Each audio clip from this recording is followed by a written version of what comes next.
Okay, let me tell you what the true path to the top is when it comes to grinding competitive Counter-Strike and, being on a team and playing in a team environment. A lot of you have this idea that you can only go up, right? You play with a team, that you're only going to achieve promotion after promotion.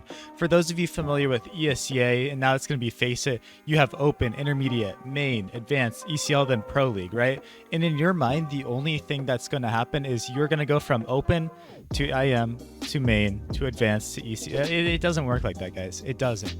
And a lot of you kind of understand that, but you get so disappointed as soon as you get that taste of losing. You get that taste of disappointment and failure, right? But the problem is that if this is your mindset where you only think you're going to succeed, you're going to set yourself up for failure in the long run. Now, don't get me wrong, I'm not telling you to have a loser's mindset at all, but a lot of you just cannot handle defeat, and you can't handle when these bad things happen to you, right?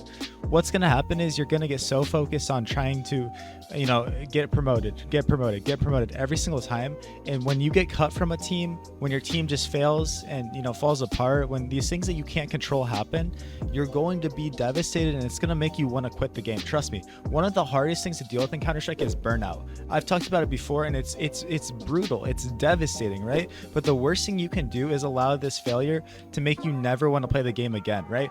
Look at any pro's history as far as, all these pros that are in the top 10 teams in the world right now. Go ahead and look at their history on the teams they played in, the teams they started out in, and just, where they got their roots from. You're going to see, a lot of these pros, they didn't succeed at first, right? They spent seasons and seasons and seasons, at the same division.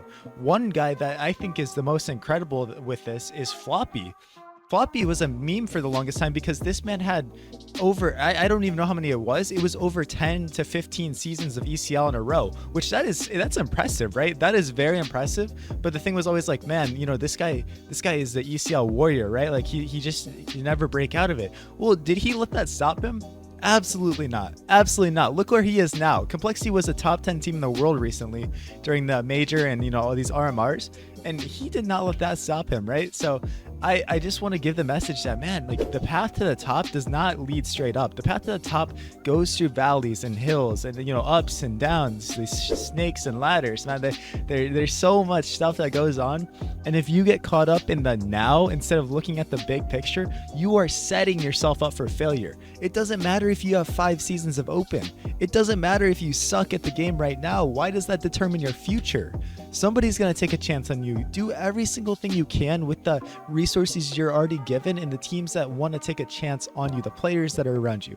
Do everything you can to set yourself up for success and stop living in your past failures, man. The worst thing you can ever do if you actually want to succeed in this game is to live in your past.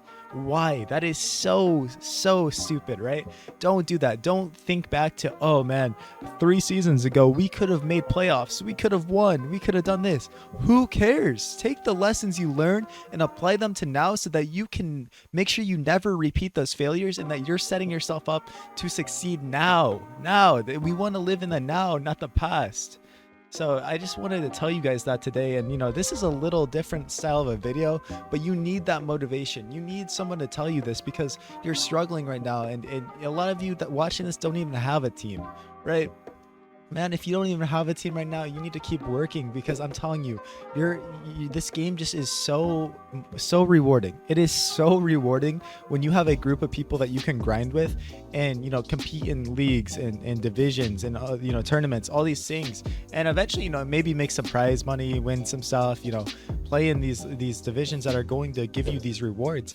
But man, like I'm telling you, that was the biggest step in my career, was joining an open team. And I learned so much, like boom, just like that. I learned so much about the game, about myself as a player, as a person, as a teammate, as a brother, as everything, man.